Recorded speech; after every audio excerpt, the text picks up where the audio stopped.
What is going on, guys? So today we're gonna go pick up the rear end. It should be done. Ford Racing diff cover, Yukon 31 spline, built rear end for Turdzilla. I'm super excited. It ended up costing a bit more than I was expecting, but I'll go over the cost of building this up later. So let's go head down to Daytona and go pick this thing up. Yes, we are driving the truck because guess what? It is the only thing the rear end fits in. I also appreciate the comments the other day applauding me on my off-roading procedure in Mexico, of course, because you can only do those types of things in Mexico. But yeah, that was fun. All right, we're rolling up here to go pick up the rear end. All right, just got the rear end loaded into the back of the truck. Obviously, it's a bit more heavier because everything's in it now. We're gonna go head over to the shop where Turdzilla is, which is Sellers Racing Performance. Drop this rear end off and talk to Ricky a bit, who is there. And yeah. All right, so we just made it over to the shop here and I spied this. That was pretty cool. I like it. I know a lot of people hate because they're stretch tires, but I like it. I think it looks sick. Here's a little closer look. I like it. I like the wheels. Not sure why that's cut out.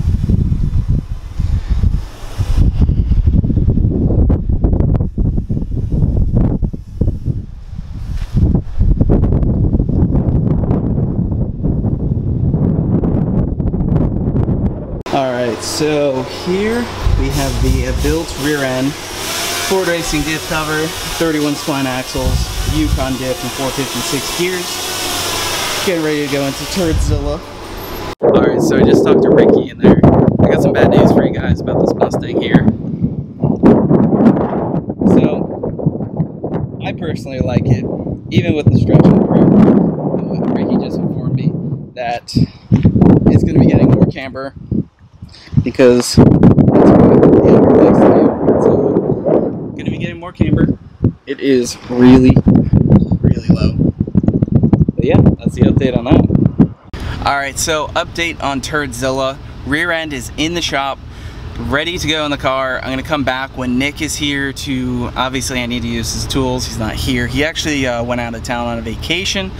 So when he's back, we're going to work on that. I'm going to shave off the spring perches for the stock, and then we're going to weld in, Ricky's going to weld in the new spring perch kit from UPR, and then we're going to run the custom Viking springs, and then yeah, we'll slap that rear end in and we'll be good to go. Alright guys, so I am back home now. So I wanted to go over what it costs to build the rear end for Turdzilla. As you know, Turdzilla is a solid axle rear end, has some UPR goodies to basically attach it to the car with the Viking shocks, UPR upper and lower control arms.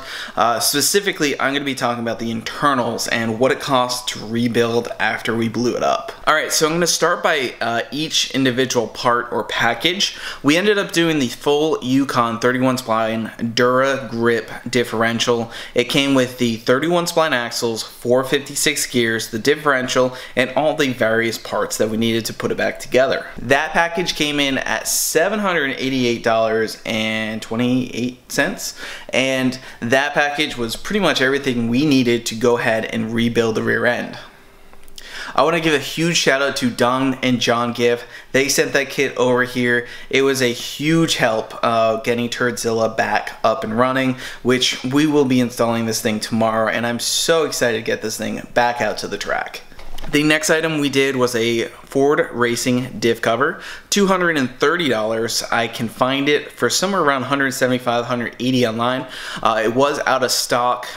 Ford was a little bit cheaper, but they were about 4 weeks out. So I ended up buying it from Brothers Performance, which was $230 with tax. So the rear end came in as bent, apparently. So it cost $100 to straighten it. And then for the rear end to be built by Volusia Drivetrain, he also had to get a few different bolts and different things around his shop. And with some break-in fluid, that cost $350. So the grand total for the build is $1,518.26. So It definitely was a expensive fix for sure, although it's not necessarily the cheapest fix because we could have just gone and picked up a stock rear end, which is about $200 to $300. Now this rear end should be able to handle everything we can throw at it. We went with the Ford Racing diff cover because it offers some preload to go on the main bearings, so when you launch hard, all the differential pieces, they're trying to move backwards, and that cover is going to hold it in place. The 456 gears should help get the car out of the hole. It also should allow us to shift to 4th gear earlier before the traps, therefore letting the car go through more power band through 4th gear. We also have the ID Motorsports tune going in the car. I'm hoping it's going to pick up a little bit of power on the top end because that's where I feel the car lacks, and hopefully yield some more mile an hour. The best trap before was about 105 miles an hour. I want to be somewhere around 108 to 110 miles an hour. Whether that's a reality or not, you know, a lot of people are very doubtful. My friend Danny up in Rhode Island actually has a Mark 8 swapped 96 Cobra after his original engine had some issues. So his car is actually trapping 108 miles an hour, and he has basically the same thing done to it. So I think he just has a colder intake and a larger MAF. So if we could trap 108 miles an hour or more, I don't see any problem with this thing going deep 12s and maybe even a high 11 with a little bit of work. That's about it. I wanted to update you guys real quick. Didn't do too much today. I'm probably going to go hang out with Lewis a little bit later, which will be a separate video. I'll insert a teaser clip here. I'm not quite sure what we're doing, whether we're going on the dyno or doing the review, but stay tuned for that. Make sure you drop a like down below, leave a comment, let us know what you think, and we'll see you guys next time.